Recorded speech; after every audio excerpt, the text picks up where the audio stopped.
Disait de Germanicus qu'il était très bien fait. Oui, il y a de ça, il y a de ça, il y a de ça. Il avait Ouais. des pectoraux en bronze,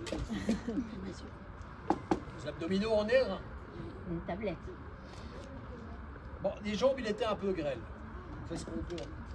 Mais il a corrigé ça dans sa jeunesse à force de monter à cheval après les repas. Les bras, on fait ce qu'on peut. Là.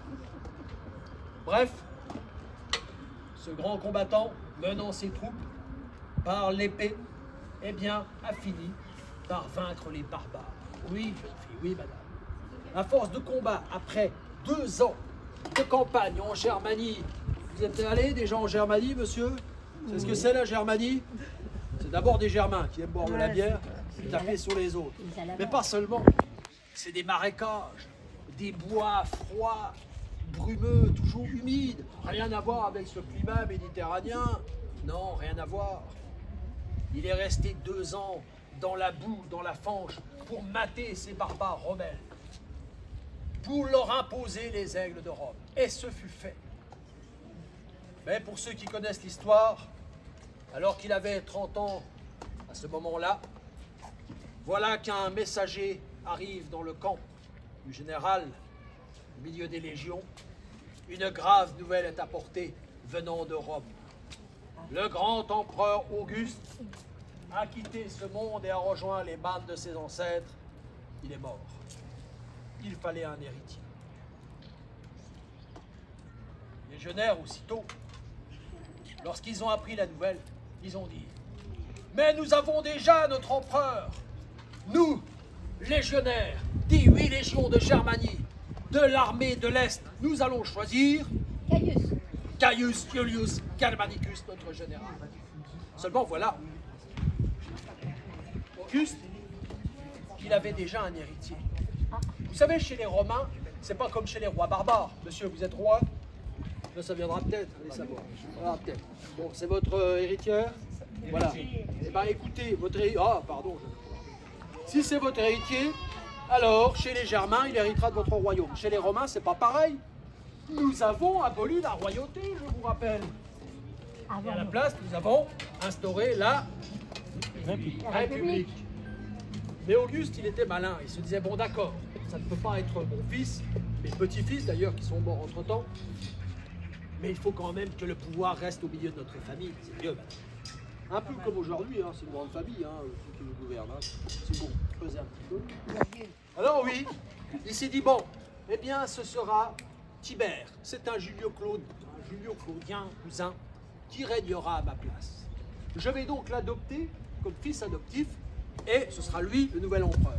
Mais il a imposé aussi à Tibère, pour que Tibère, qui avait déjà un fils, n'impose pas les siens, il a dit, toi Tibère, tu adopteras lorsque tu seras trépassé, enfin, tu adopteras de ton vivant Germanicus, et lorsque tu partiras dans l'autre monde, c'est lui qui te remplacera. Il sera le second empereur après toi. Chose dite fut faite. Seulement voilà, les légions, elles voulaient Germanicus comme empereur. C'était le meilleur de tous les Romains, le plus grand général, le plus grand des guerriers, le plus grand politique. Est-ce que vous auriez fait à sa place, monsieur, si vous étiez Germanicus, et que les légionnaires viennent vous voir? Tu seras notre empereur, Germanicus. Je vais demander à ma femme. Ah voilà, voilà. Monsieur Prudent, je vois bien, hein, monsieur Prudent. J'ai quand même demandé à Agrippine la jeune, c'était son épouse. Mère de Caligula. Non, c'est pas ce qu'il a fait. Ah. Cela dit, Et les ennuis ont commencé. Cela dit, vous n'avez peut-être pas tort, car Agrippine la jeune était réputée pour son bon sens, son sens du devoir, sa piété, une noble femme romaine. Certes, au niveau de la loi, les femmes sont des éternels mineurs, passant sous l'autorité du père au mari. Mais ça, c'est vraiment sur le papyrus, madame. Parce que je peux vous dire qu'Agrippine la jeune, elle était honorée et saluée par tous les légionnaires de Germanie. C'est ça qu'il faut faire. Alors Alors oui, il aurait pu faire ça, demander conseil à son épouse, c'est peut-être ce qu'il a fait. Et il a pris une décision. Laquelle?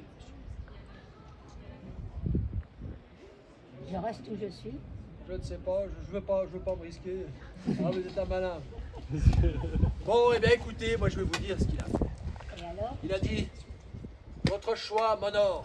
mes chers légionnaires, mes frères d'armes, mais je ne peux accepter. Car je dois exaucer le vœu, le souhait de notre empereur Auguste. C'est donc Tibère qui doit régner. Je sais que vous l'appréciez moins que moi.